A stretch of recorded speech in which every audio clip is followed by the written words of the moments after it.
Hello my people, this is Mwizerwa Media TV. Me, I'm called Mwizerwa Odeva.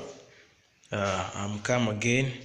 Ndagira ngo my friend turebe bumwe mu buryo ki ushobora gusoma message kuri WhatsApp umuntu ntabe yamenya ko wasomye iyo message kandi wowe wayisomye, akaba yabona umusubije wowe atigeze amenya ko uyisoma. Icyo nagusaba cyo no gukora subscribe, like and share kuri Mwizerwa Media TV kugira ngo uzajye ukurikirana ibintu bitandukanye mu ikoranabuhanga.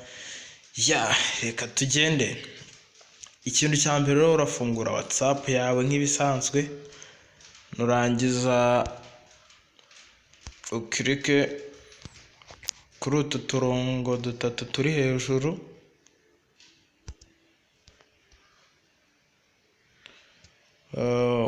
numara kudukirika urabona handitse GB setting, message, schedule, auto replay, restart WhatsApp, message number, mass message sender, new group, new broadcast link, device start message. Urabona hasi handitse setting.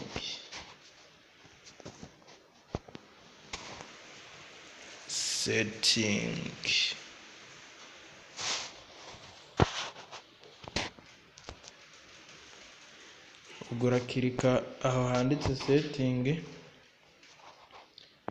then tureta tuza aho handitse account.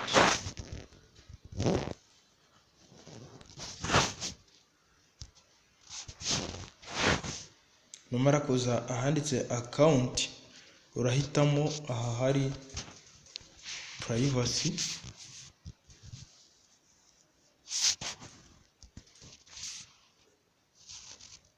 Numara guhitamo handitse privacy, urabona batuzaniye ngo you can see your profile information, last seen, profile photo. Tumanuke hasi tuza hano handitse ngo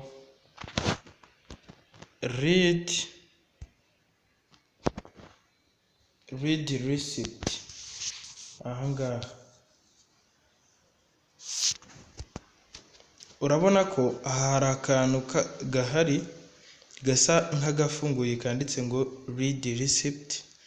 Then twebwe icyo dukora ni ukuza twe tukaba nk'abagafunze.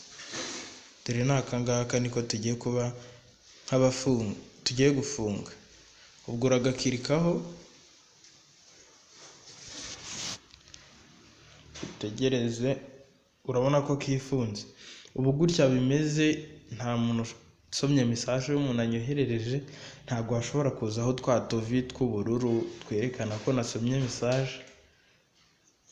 Ubu ni uburyo ushobora gukoresha kugira ngo umuntu ye kumenya ko wasomye message yiwe, akaba yabona umusubiza, cyangwa se ushaka ntumusubize ntashobora kumenya ko wasomye iyo message.